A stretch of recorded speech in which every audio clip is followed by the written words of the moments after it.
আপনি কি করে জানবেন যে আপনার যে ডকুমেন্টস বা আপনি যে ডিটেলসগুলো দিয়েছেন সেটা জমা হলো কি না বা ডিটেলসগুলো আপলোড হলো কি না? সেটা জানার দুটো পদ্ধতি।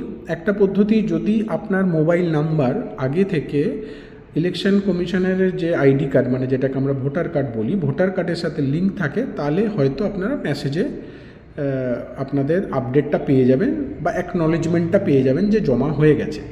আর যদি মোবাইল নাম্বার, যেটা আমার ছিল না, মোবাইল নাম্বার ভোটার কার্ডের সাথে লিঙ্ক না থাকে, তাহলে আপনাকে যে পদ্ধতিটা ইউজ করতে হবে সেটা আমি একবার দেখিয়ে দিচ্ছি, যেভাবে আমিও দেখেছি, চেক করেছি।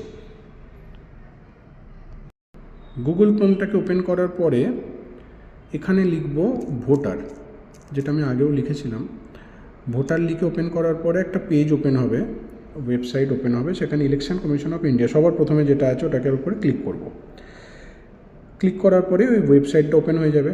ওয়েবসাইটে ঢুকে আপনার প্রথম কাজ হচ্ছে, দেখুন এখানে একটা লগ ইন বলে অপশান আছে আর একটা সাইন আপ বলে অপশান আছে। তো যারা প্রথমবার করছেন তারা সাইন আপ অপশানটায় যাবে। সাইন আপ মানে আপনাকে নাম, ফোন নাম্বার দিয়ে এটার মধ্যে লগ ইন করতে হবে, মানে এটার মধ্যে একটা অ্যাকাউন্ট ক্রিয়েট করতে হবে।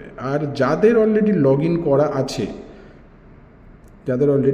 করা আছে, যেমন আমার করা আছে, তো আমি লগ ইনটার উপরে ক্লিক করলাম। তো লগ ইনটার উপরে ক্লিক করলে আমার এখানে এই রেজিস্টার ফোন নাম্বার চাইছে, আমি তো এখানে আমার মোবাইল নাম্বারটা দিয়ে দিচ্ছি। আর যেটা লগ ইন পেজ আর কি, ওটা ওপেন হয়ে গেছে। এবার এখানে অনেক কিছু ডিটেলস আছে ইলেকশন কমিশনের।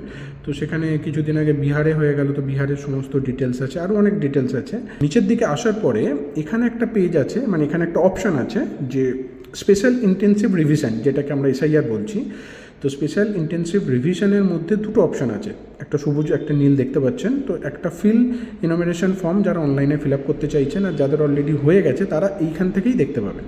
প্রথমটায় ক্লিক করব, সবুজ রঙের জায়গাটায়। এটা ক্লিক করার পরে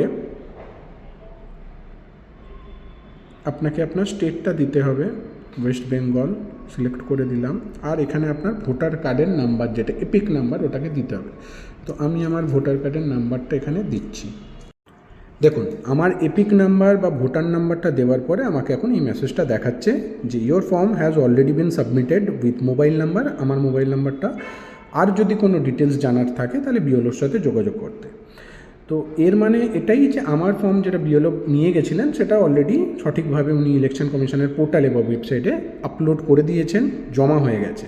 এবার কি জমা হয়েছে, কি ডিটেলস জমা উনি লিখেছেন সেটা এখানে দেখা যাবে না, খালি দেখাবে যে ওনার অলরেডি জমা হয়ে গেছে।